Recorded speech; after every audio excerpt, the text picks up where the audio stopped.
आज हम जो कुछ भी हैं, यह माता पिता और पूर्वजों के आशीर्वाद से हैं। इसलिए पितृपक्ष आत्मास्तित्व और जड़ों से जुड़ने का पाक्षिक दिव्य महोत्सव है। दैव सत्ता की ही भांति सामर्थ्यवान और अनुग्रहशील परम कृपालु पितृसत्ता हम सभी का सर्वथा मंगल करे। इस अवसर पर अपने पूर्वजों के प्रति श्रद्धा भाव रखें। जन्मदाता माता पिता को मृत्यु उपरांत लोग विस्मृत न कर दें, इसलिए उनका श्राद्ध करने का विशेष विधान बताया गया है। भारतीय धर्म ग्रंथों के अनुसार मनुष्य पर 3 प्रकार के प्रमुख ऋण माने गए हैं: पितृऋण, देवऋण तथा ऋषि ऋण। इनमें पितृऋण सर्वोपरि है। पितृऋण में पिता के अतिरिक्त माता तथा वे सब बुजुर्ग भी सम्मिलित हैं, जिन्होंने हमें अपना जीवन धारण करने तथा उसका विकास करने में सहयोग दिया। भारत के पास कोई शाश्वत, सार्वभौमिक, समीचीन सत्य को उजागर करने में और अपने पूर्वजों के साथ संबंध स्थापित करने में कोई यदि वैज्ञानिक विधि है तो उसका नाम है श्राद्ध विधि और तर्पण विधि, जो गंगा के किनारे अथवा तीर्थों में होती है। वो ब्रह्मकपाल में होती है, मेघंकर में होती है, लोहागर में होती है, सिद्धनाथ में होती है, प्रयाग में होती है, पिंडारक में होती है, लक्ष्मणबाण में होती है, गया में होती है अथवा जहां जहां अन्य स्थान है वहां होती है। गंगा के जल में वह तत्व है जो सीधा पितरों के साथ संवाद करा देता है। श्राद्धों का पितरों के साथ अटूट संबंध है। पितरों के बिना श्राद्ध की कल्पना नहीं की जा सकती।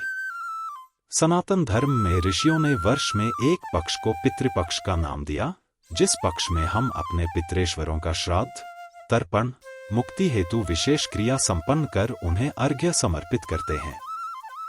यदि किसी कारण से उनकी आत्मा को मुक्ति प्रदान नहीं हुई है तो हम उनकी शांति के लिए विशिष्ट कर्म करते हैं, जिसे श्राद्ध कहते हैं।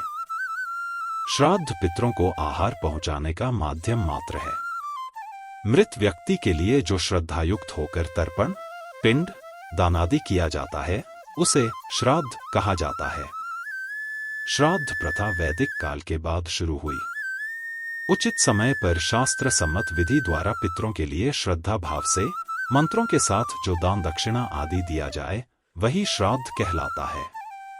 श्राद्ध पूर्वजों के प्रति सच्ची श्रद्धा का प्रतीक है। हिंदू धर्म के अनुसार प्रत्येक शुभ कार्य के प्रारंभ में माता पिता, पूर्वजों को नमस्कार या प्रणाम करना हमारा कर्तव्य है। हमारे पूर्वजों की वंश परंपरा के कारण ही हम आज यह जीवन देख रहे हैं, इस जीवन का आनंद प्राप्त कर रहे हैं। पितृपक्ष में श्राद्ध करने से पितृगण वर्ष भर तक प्रसन्न रहते हैं। धर्म शास्त्रों में कहा गया है कि पितरों का पिंडदान करने वाला गृहस्थ दीर्घायु, पुत्र पौत्रादि, यश, स्वर्ग, पुष्टि, बल, लक्ष्मी, सुख साधन तथा धनधान्य आदि की प्राप्ति करता है। श्राद्ध में पितरों को आशा रहती है कि हमारे पुत्र पौत्रादि हमें पिंडदान तथा तिलांजलि प्रदान कर संतुष्ट करेंगे। इसी आशा के साथ वे पितृलोक से पृथ्वीलोक पर आते हैं। यही कारण है कि हिंदू धर्म शास्त्रों में प्रत्येक हिंदू गृहस्थ को पितृपक्ष में श्राद्ध अवश्य करने के लिए कहा गया है। श्राद्ध पक्ष का समय बहुत ही अहम माना जाता है। यह पूरी तरह से पितरों को अर्पित है। ऐसा कहा जाता है कि इस दौरान पितरों का पिंडदान करने से उन्हें मोक्ष प्राप्त होता है। पिंडदान के लिए बिहार के गया शहर का महत्व क्या है? इसके बारे में आपने कभी सोचा है कि क्यों गया में किया गया पिंडदान इतना महत्वपूर्ण माना जाता है? वहीं इस पवित्र परंपरा से एक पौराणिक मान्यता जुड़ी हुई है, तो आइए इस खास अनुष्ठान के बारे में विस्तार से जानते हैं, जो इस प्रकार है। क्यों होता है गया में पिंडदान? पौराणिक कथा के अनुसार गयासुर नाम का एक राक्षस था, जिसने ब्रह्मा जी की तपस्या करके यह वरदान प्राप्त कर लिया कि उसे देखने मात्र से लोग पवित्र हो जाते थे और उनको स्वर्ग की प्राप्ति हो जाती थी। उसकी इस शक्ति पृथ्वी का संतुलन बिगड़ गया था, जिसके बाद देवताओं ने परेशान होकर विष्णु जी से मदद मांगी। तब श्री हरि ने गयासुर से कहा कि वो अपने शरीर को यज्ञ के लिए समर्पित करे। गयासुर ने विष्णु भगवान के इस प्रस्ताव को स्वीकार कर लिया। इसके बाद विष्णु भगवान ने गयासुर के शरीर पर यज्ञ किया।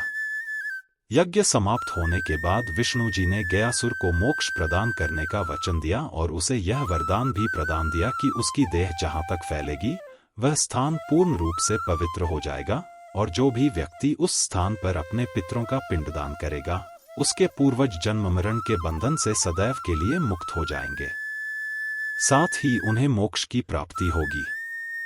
कहा जाता है कि तभी से इस स्थान का नाम गया पड़ गया है। भगवान राम ने भी यहाँ किया था पिंडदान।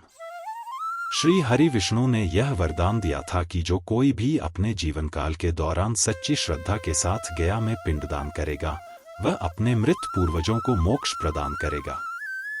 धार्मिक मान्यता के अनुसार त्रेता युग में भगवान राम ने फल्गु नदी के तट पर अपने पिता के लिए पिंडदान किया था। तब से गया वह पवित्र स्थान बन गया जहां लोग अपने पूर्वजों के लिए पिंडदान करते हैं।